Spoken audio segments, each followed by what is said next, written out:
Si tienes interés en realmente crear el hábito de meditar y entrenar tu mente, puedes practicar conmigo en vivo y en directo. Nos reunimos por Zoom de lunes a viernes a las 7 de la mañana hora México, 8 de la mañana hora Colombia. Hace una gran diferencia el estar en compañía de otras personas que te animen a meditar. Además, en esas sesiones podrás hacerme las preguntas y comentarios que desees. Durante media hora dirijo diversas meditaciones que te pueden ayudar a desarrollar una mente verdaderamente funcional y a regular tus emociones. Contáctame para mayor información. Hace 2 semanas habíamos iniciado nuestro tema sobre los beneficios de la meditación. Vimos que, como todo, entre más practicas, desarrollas más habilidades y más beneficios obtienes. Si bien la meditación no es una fórmula mágica para todos tus problemas, habíamos visto en la primera parte de este episodio que sí nos puede ayudar a mejorar la atención y la memoria, a reducir el estrés y la ansiedad, a conocernos mejor a nosotros mismos, a mejorar la manera en la que manejamos nuestras emociones. Si no has escuchado la primera parte, te invito a que lo hagas para conocer más detalles de los aspectos que acabo de mencionar. Y continuamos hablando de los beneficios. La meditación también nos ayuda a mejorar nuestro sistema inmunológico. Hoy, después de haber vivido una pandemia, cobra una especial importancia la idea de mejorar las defensas que tiene nuestro cuerpo para combatir enfermedades. ¿Te acuerdas que la vez pasada mencionamos al cortisol, la hormona del estrés que baja sus niveles cuando meditamos? ¿Recuerdas el experimento del estrés? Bueno, un cortisol alto causa que nuestro sistema inmunológico se vea muy afectado. Meditar entonces también nos puede ayudar a aliviar esas afecciones producto del estrés como la psoriasis, la colitis, el dolor de espalda, las migrañas, nos ayuda a bajar la presión arterial y más. Cuando lo pongo así parece una fórmula mágica, pero lo que pasa es que el estrés solito nos puede enfermar muchísimo. Si lo observo en mí, yo diría que el estrés ha causado la mayoría de dolencias, no todas, pero sí una gran mayoría de enfermedades que he experimentado a lo largo de mi vida. Y yo no soy un caso aislado. Tal vez tú también lo hayas observado en ti. Por eso algunos médicos ya están recomendando a sus pacientes la meditación, junto con las recomendaciones de siempre, ejercicio y buena alimentación. Tenemos bastante evidencia en este momento de que la meditación es muy útil para el manejo del estrés. Aunque para algunas personas la idea de meditar les puede resultar extraña, ajena y absurda. Pues te cuento que asimismo hace muchos años a mucha gente la idea de salir a correr, por ejemplo, les parecía también extraña, ajena y absurda. Estudiando la historia de la medicina descubrí que en 1942 un médico empezó a sugerir a sus pacientes que corrieran para tener mejor salud. En ese momento resultaba absurdo, era extraño y de locos ver a alguien corriendo por la calle a menos que lo estuvieran persiguiendo, claro está. Incluso supe de alguien que viajó recientemente a China, a una ciudad intermedia, y salió a trotar, como acostumbraba, y la gente salía a mirarlo, sorprendida, y consideraban por supuesto que estaba loco. Hoy en día, si salimos a nuestra calle o a un parque a las 7 de la mañana, es muy probable que veamos gente trotando y no nos resulta para nada extraño, nos parece súper normal. Puede que la meditación nos parezca extraña todavía, tal vez propia de monjes de otras culturas con tradiciones extrañas que se la pasan meditando horas en una montaña o en un monasterio, pero poco a poco se nos va haciendo más común.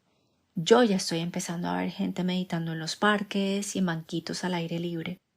Con los descubrimientos científicos de los últimos años sobre la meditación, se ha abierto una puerta en Occidente para poder entender esta práctica, para poder incorporarla a nuestro estilo de vida. La meditación puede mejorar la manera en la que manejamos el dolor. El dolor es una parte fundamental del sistema de alarma del cuerpo que advierte de la presencia de una lesión o una amenaza para el bienestar físico. El dolor tiene un propósito evolutivo importante, ya que ayuda a proteger al organismo al hacer que las personas y otros seres vivos eviten situaciones o comportamientos que podrían causar daño. Cuando escuchamos esta definición, no parece que el dolor sea algo tan malo, y sin embargo se percibe como una experiencia bastante desagradable, aunque no en todos los casos. ¿Alguna vez has conocido a alguien que va al gimnasio y entrena su cuerpo y piensa que si le duelen los músculos es porque el ejercicio está haciendo efecto? ¿Está construyendo músculo? Y de hecho sí, para construir músculo deben ocurrir microdesgarros para que el músculo cicatrice y aumente su densidad. Y por supuesto que duele. Sin embargo, a muchos les gusta ese dolor porque significa que el músculo está creciendo. O sea que el dolor no siempre es una experiencia mala. Existe un estudio sobre la meditación y el dolor, llevado a cabo por Richard Davidson y Daniel Goleman. Está detallado en el libro que te recomendé la vez pasada, Estados Alterados. Y de nuevo, realizaron experimentos entre un grupo de meditadores muy avanzados y otro grupo de meditadores principiantes. Llevaron a cabo estos estudios utilizando un estimulador térmico llamado MEDOC. Este es un aparato que se diseñó para detectar neuropatías asociadas con el deterioro del sistema nervioso. Este estimulador térmico da una sensación de quemazón, pero no quema en realidad. Es ideal para medir la sensación del dolor, pero no hace daño. Las personas que participaron en este estudio estaban conectados a electrodos que monitoreaban su actividad cerebral y debían tocar este aparato que les generaba quemones por intervalos. El grupo de meditadores principiantes sentía la quemazón y se veía la actividad de dolor en su cerebro, en su amígdala. Y cuando terminaba el estímulo, ellos continuaban impactados con su amígdala muy activada, como si todavía estuvieran sintiendo el dolor. Luego venía un siguiente intervalo de quemones. Antes de que efectivamente se sintieran, ya su cerebro estaba sintiendo dolor, sufrimiento, prácticamente con la misma intensidad como si en realidad estuvieran experimentando la quemazón y aún ni siquiera habían tocado el aparato. Luego venía verdaderamente el estímulo de calor y apenas variaba la actividad de la amígdala. O sea, ellos sentían dolor cuando llegaba la quemazón y cuando paraba ese estímulo ellos seguían sintiendo el dolor. ¿Y qué pasaba con los meditadores avanzados?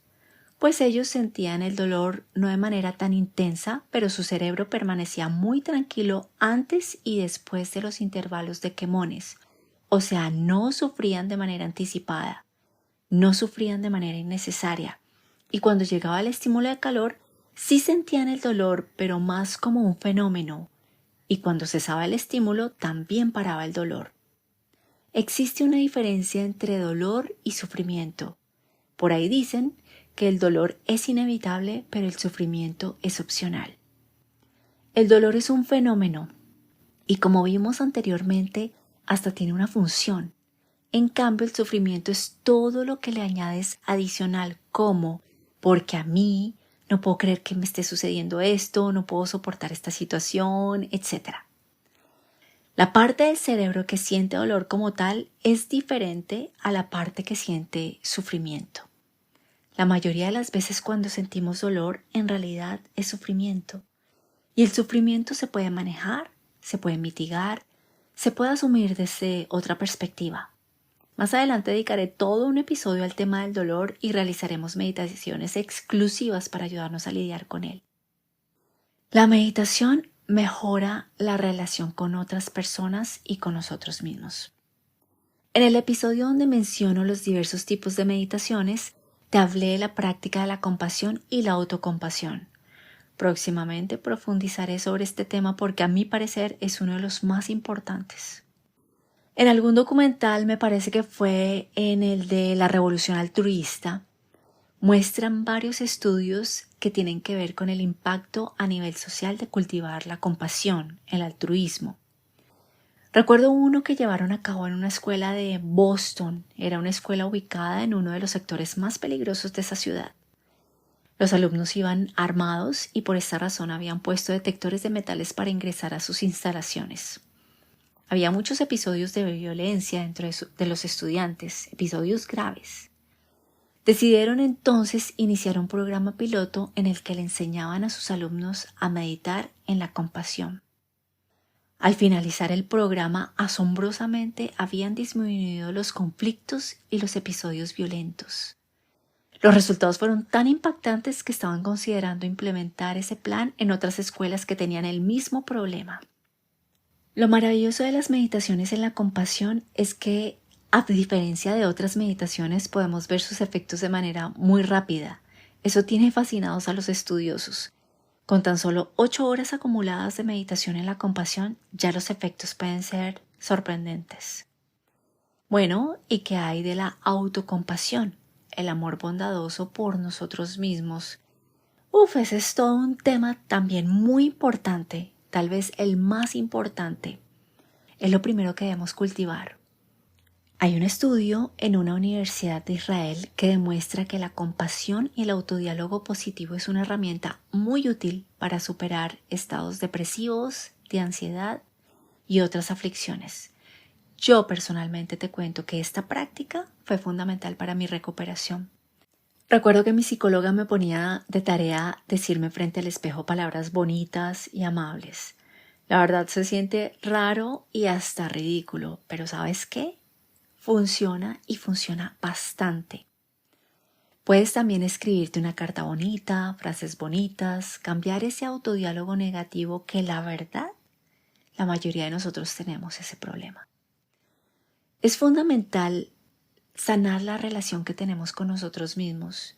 Si lo hacemos, como consecuencia sanarán muchos de nuestros sufrimientos. La mayoría de estudios que menciono tienen su contexto en Estados Unidos y Europa, porque en esos lugares es donde tienen tal vez el dinero suficiente para llevar a cabo experimentos y programas que se relacionan con la meditación. Pero yo creo que en nuestros países también ya se están realizando algunos proyectos más pequeños. Sé que la UNAM está muy interesada al respecto y en mi diplomado he conocido neurocientíficos y psicólogos que ya están participando en estudios interesantes. Ahora, bueno, ya sabemos los beneficios de la meditación.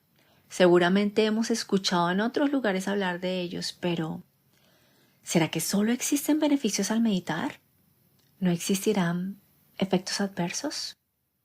Debo decir que depende del contexto, de la persona y del tipo de meditación, sí se pueden experimentar ciertos efectos no deseados y sería irresponsable de mi parte no hablar de ellos. Ciertas personas con condiciones de salud mental preexistentes pueden experimentar sensaciones de miedo, de ansiedad, ataques de pánico y despersonalización cuando realizan ciertas prácticas. Estas sensaciones son pasajeras, pero pueden ser muy incómodas. Cuando yo estaba sufriendo mi desorden de ansiedad y me ponía a meditar observando mi cuerpo o mi respiración, a veces esa meditación desencadenaba ataques de pánico. Entonces más bien realizaba una meditación de Tonglen o dar y recibir. Esta meditación es muy bonita. Consiste en inhalar e imaginarme que tomo mi sufrimiento, lo transformo en mí y cuando exhalo me envío alivio, consuelo, bienestar y hago lo mismo con otros seres que están sufriendo como yo en ese momento. Esta meditación es muy efectiva y la veremos a profundidad más adelante. O a veces lo que yo hacía en esos momentos era practicar una meditación analítica para enfrentar el miedo, también muy eficaz. Más adelante, cuando fui capaz de aceptar mis ataques de pánico, los experimentaba, me rendía a ellos, les daba la bienvenida y entonces ya podía observar mi respiración, mi cuerpo, observar qué estaba sintiendo en ese momento sin juzgar. Finalmente los ataques de pánico se disolvían como si fuera magia y ya no tenía miedo a que llegara otro porque sabía que lo podría manejar. Claro que observar mi respiración y mi cuerpo fue algo que no pude hacer al inicio de mi crisis de ansiedad, sino semanas adelante.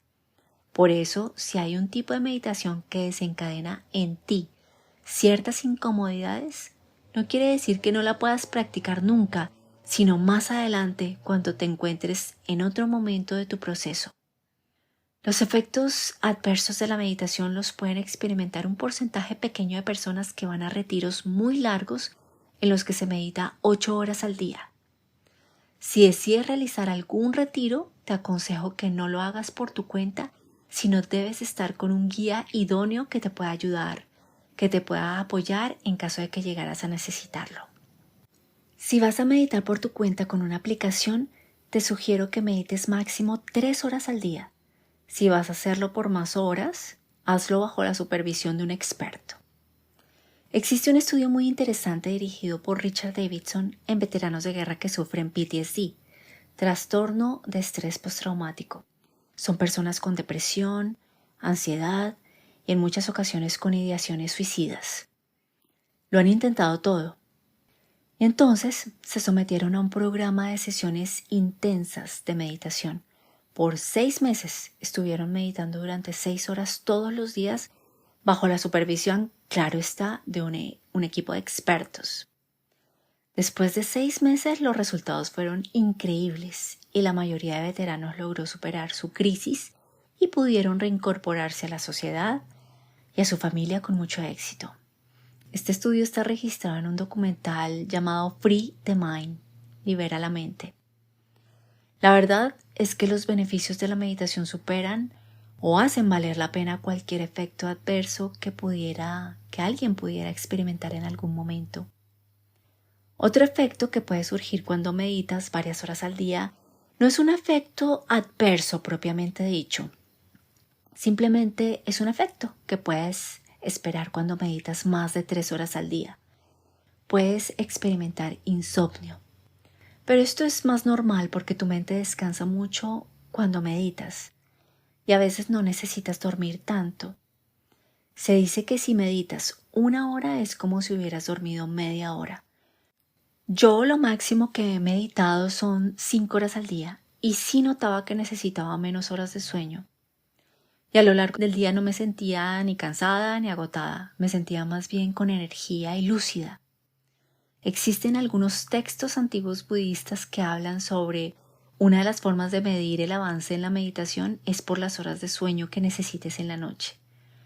Recuerda que si decides meditar más horas al día, hazlo bajo la guía de un experto, por lo menos el primer año. Las prácticas de meditación son poderosas y efectivamente te llevan a estados mentales diferentes, lúcidos, ecuánimes, tranquilos, pero también te pueden llevar a estados mentales que no estés tan preparado para manejar. Si experimentas efectos adversos, ¿quiere decir que no puedes meditar? Claro que no, pero debes saber elegir según cada momento tus meditaciones. Puedes elegir meditaciones activas, como caminar, o por ejemplo prácticas que tengan que ver con la compasión. Esas prácticas son muy efectivas para que desarrolles una mente en calma, tu atención y tu bienestar emocional. Puedes elegir las meditaciones analíticas igual. Hay un tipo de práctica de la que no hablé en el episodio de los tipos de meditación, pero me parece muy interesante y es la meditación artística en la que contemplas obras de arte o poemas y reflexionas sobre las emociones y conceptos que surgen en ti.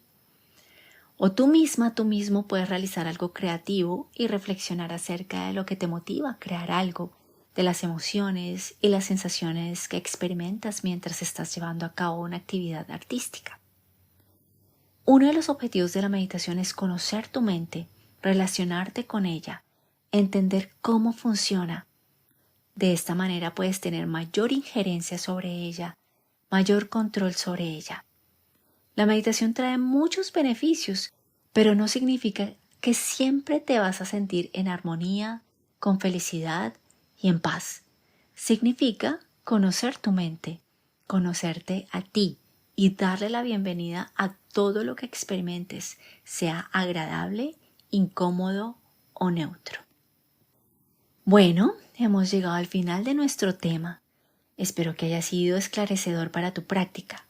Espero que te haya ayudado a considerar los beneficios en su justa medida que te puede traer el meditar.